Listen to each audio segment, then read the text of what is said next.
নমস্কার, নিউজ ভ্যানগার্ডের এক নজরে 25 আপনাদের প্রত্যেককে স্বাগত জানাই। আমি রয়েছি অমিত আপনাদের সাথে। 20 ফেব্রুয়ারি একদিনের রাজ্য সফরে আসছেন কেন্দ্রীয় স্বরাষ্ট্রমন্ত্রী অমিত শাহ। তিনি আগরতলায় অনুষ্ঠিত যৌথ আঞ্চলিক রাজভাষা সম্মেলনে অংশগ্রহণ করবেন।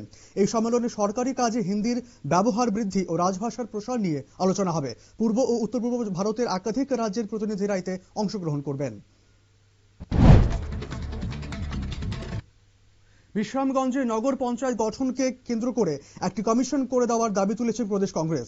বৃহস্পতিবার সাংবাদিক সম্মেলনে দলের মুখপাত্র প্রবীর চক্রবর্তী দাবি করেন, সরকারের দুই শরিক দল এই বিষয়টিকে নিয়ে নাটক করছেন। এই বিবাদের সমাধানে একটি কমিশন গঠনের দাবি তুলেছে কংগ্রেস। কেন্দ্রীয় স্বরাষ্ট্রমন্ত্রী অমিত শাহের সফর ঘিরে আগরতলায় সাজো সাজো রব পড়েছে। শহরের গুরুত্বপূর্ণ সড়ক থেকে হাঁপানিয়া মেলা প্রাঙ্গণ পর্যন্ত চলছে শেষ মুহূর্তের প্রস্তুতি। নিরাপত্তা ব্যবস্থাকে করা হয়েছে আরো আঁটোসাঁটো বলে প্রশাসন সূত্রে জানা গেছে। সফরের আগে প্রস্তুতি খতিয়ে দেখতে বিভিন্ন এলাকা পরিদর্শন করেন আধিকারিকরা। রমজান মাসের প্রথম রোজা উপলক্ষে আগরতলার কেন্দ্রীয় টাউন জামে মসজিদ সহ বিভিন্ন স্থানে ইফতার অনুষ্ঠিত হয়েছে। বৃহস্পতিবার সন্ধ্যা 5:26 মাগরিবের আজানের সঙ্গে ইফতার করে দিনের রোজা ভাঙ্গেন ধর্মপ্রাণ মুসলিমরা। এর আগে বুধবার চাঁদ দেখার পর তাদের নামাজের মাধ্যমে রমজানের সংযমের মাস শুরু হয়। মধুপুর থানার কমলাসাগর 26 কার্ড এলাকায় অনলাইন প্রতারণায় বিকাশ দাস নামে এক যুবক ঠকেছেন। 4600 টাকার বিনিময়ে রেডমি মোবাইল অর্ডার করলেও তাকে পার্সেলে দুটি পুরনো বেল্ট ও একটি নষ্ট ঘড়ি পাঠানো হয়েছে। বিকাশ দাস অভিযোগ করেন, 6970681523 নম্বর থেকে ফোন করা হয় এবং পার্সেলের উপর আমাজন লেখা ছিল। করবুক বাজারে বিজেপির বড় যোগদান সভা অনুষ্ঠিত হয়েছে।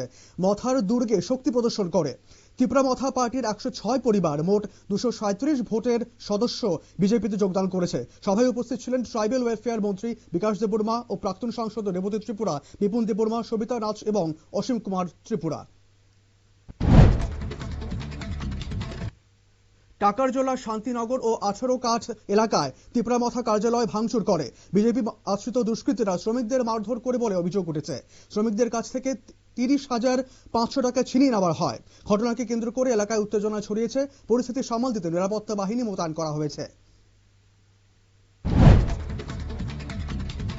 দুই বিধায়ককে গ্রেপ্তারের দাবিতে কৈলাসহরে ঊনকোটি জেলা মিডিয়া ফোরামের উদ্যোগে জেলা পুলিশ সুপারের মাধ্যমে ডিজিপির কাছে ডেপুটেশন জমা দেওয়া হয়। অভিযোগ, বিধায়ক রামপ্রসাদ পাল ও রঞ্জিত দেববর্মার বিরুদ্ধে একটির অভিযোগ নথিভুক্ত হলেও অন্যটি এখনো রেজিস্ট্রি করা হয়নি এবং তদন্তেও গড়িমসি হচ্ছে।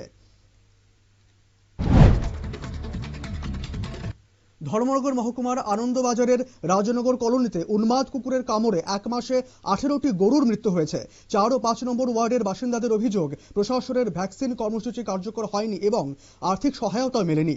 সংক্রমণের ভয়ে অসুস্থ পশুপালককে দূরের রাবার বাগানে বেঁধে রাখতে বাধ্য হচ্ছেন গ্রামবাসীরা। সরকারি জমি দখলকে কেন্দ্র করে রামনগর জয়পুর এলাকায় ফের উত্তেজনা ছড়িয়েছে। অভিযোগ, 19টি পরিবারকে উচ্ছেদ করতে এলাকাবাসীরাই জমিতে জল ছেড়ে দেয়। এছাড়াও সরকারি জমিতে ট্রাক্টর চালানোর ঘটনাও সামনে এসেছে বলে জানা গেছে। ঘটনায় প্রশাসনের নিষ্ক্রিয় ভূমিকায় ক্ষোভ প্রকাশ করেছেন সংশ্লিষ্ট পরিবারগুলি।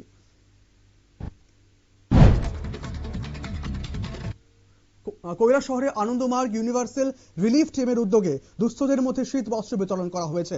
ছাত্রী সুজাতা দাশগুপ্তের স্মৃতির উদ্দেশ্যে আনন্দমার্গ ইংলিশ মিডিয়াম স্কুল কমপ্লেক্সে 100 জন দুস্থ মানুষের হাতে কম্বল তুলে দেওয়া হয়। সংগঠনের পক্ষ থেকে জানানো হয়, ভবিষ্যতেও এ ধরনের সেবামূলক উদ্যোগ চালিয়ে যাওয়া হবে।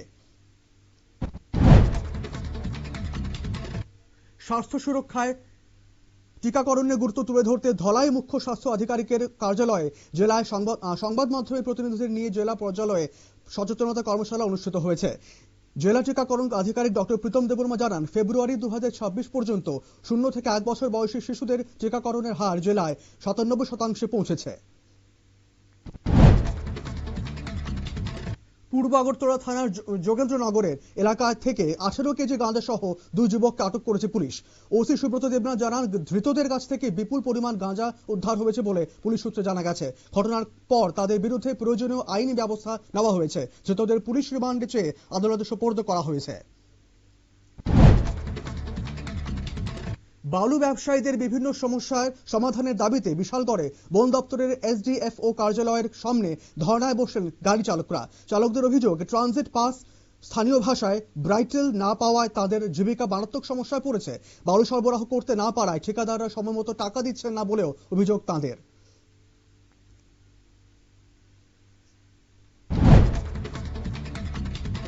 খোয়াইয়ের অফিস টিলা এলাকায় এক অগ্নিকাণ্ডে পুড়ে ছাই হয়ে গেছে 9টি দোকান। বুধবার রাত প্রায় 12টা নাগাদ ট্রাফিক পয়েন্ট সংলগ্ন কয়েকটি দোকানে আগুন লাগে বলে জানিয়েছেন এলাকাবাসীরা। খবর পেয়ে দমকলের ইঞ্জিন পৌঁছে আগুন নিয়ন্ত্রণে আনা হলেও সবকটি দোকান পুড়ে যায়। আগুন লাগার কারণ এখনো স্পষ্ট নয়।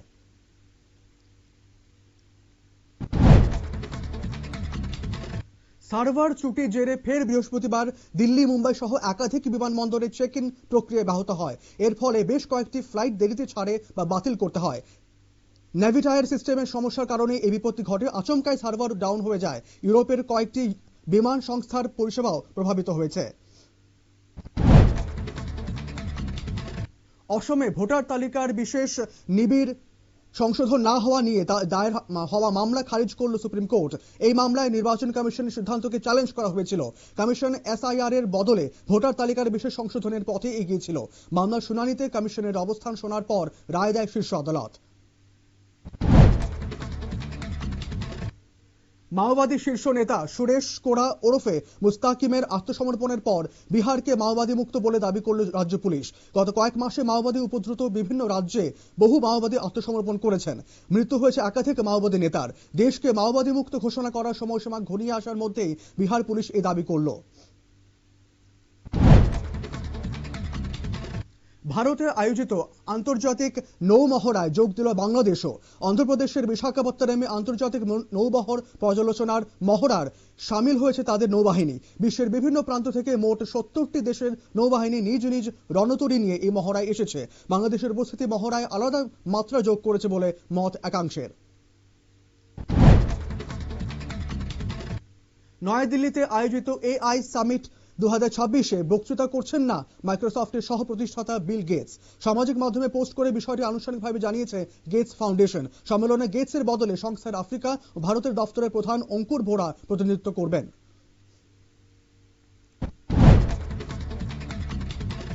বকেয়া সংক্রান্ত জটিলতার কারণে স্পাইস জেটের বিমানকে নিজেদের আকাশ সীমায় প্রবেশ করতে দিচ্ছে না বাংলাদেশ। ফলে কলকাতা থেকে গুয়াহাটি সহ কয়েকটি রুটে স্পাইস জেটের বিমানকে ঘুরপথে উঠতে হচ্ছে। স্পাইসজেটের এক মুখপাত্র জানান, সংশ্লিষ্ট কর্তৃপক্ষের সঙ্গে নেভিগেশন খরচ ও অন্যান্য অপারেশন বিষয় নিয়ে আলোচনা চলছে। নাগরিকত্ব সংশোধনী আইন সিএএ 2019-এর বৈধতাকে চ্যালেঞ্জ করে একাধিক আবেদনের শুনানিতে সম্মত হয়েছে সুপ্রিম কোর্ট। 5 মে থেকে এই মামলার শুনানি শুরু হবে। 2019 সালে সংসদে সিএএ পাস হওয়ার পর দেশজুড়ে বিক্ষোভ শুরু হয়। আইন বাতিলের দাবিতে বিভিন্ন স্বেচ্ছাসেবী সংগঠন সুপ্রিম কোর্টে মামলা দায়ের করে। মার্কিন প্রেসিডেন্ট ডোনাল্ড ট্রাম্পের চাপ সত্ত্বেও রুশ তেল কেনা কমাচ্ছে না ভারত, দাবি রাশিয়ার বিদেশ মন্ত্রকের মুখপাত্র মারিয়া জাখারোভার। তিনি বলেন, রাশিয়া থেকে তেল কেনা নিয়ে ভারত অবস্থান বদল করেছে এমন কোনো নির্ভরযোগ্য তথ্য নেই। এর আগে খবর ছড়ায় রাশিয়া থেকে 40.5% কম তেল কিনেছে ভারত। মধ্যপ্রাচ্যে নতুন করে যুদ্ধের আশঙ্কা তৈরি হয়েছে। চলতি সপ্তাহে ইরানে হামলা চালাতে পারে আমেরিকা, এমন দাবি করেছে মার্কিন সংবাদ মাধ্যম। তবে এ বিষয়ে এখনো চূড়ান্ত সিদ্ধান্ত নেননি মার্কিন প্রেসিডেন্ট ডোনাল্ড ট্রাম্প। এদিকে পরমাণু চুক্তি নিয়ে আলোচনা চললেও ইরান রাজি না হলে যুদ্ধের হুঁশিয়ারি আগেই দিয়েছেন ট্রাম্প। বাংলাদেশের নতুন প্রধানমন্ত্রী তারেক রহমানকে অভিনন্দন জানিয়ে চিঠি পাঠিয়েছেন মার্কিন প্রেসিডেন্ট ডোনাল্ড ট্রাম্প। তবে চিঠিতে ট্রাম্প ব্যবসায়িক গতি বজায় রাখতে তারেকের সহযোগিতা আশা করেছেন। ট্রাম্প বলেন, যুক্তরাষ্ট্র বাংলাদেশ সম্পর্ক জোরদার হলে ভারত প্রশান্ত মহাসাগরের একটি কমিশন গঠন হবে। এখনকার মতো খবর 25 এই পর্যন্তই। পরবর্তী সংবাদ আপডেট দেখার জন্য চোখ রাখুন শুধুমাত্র নিউজ ভ্যানগার্ডের পর্দায়। ধন্যবাদ।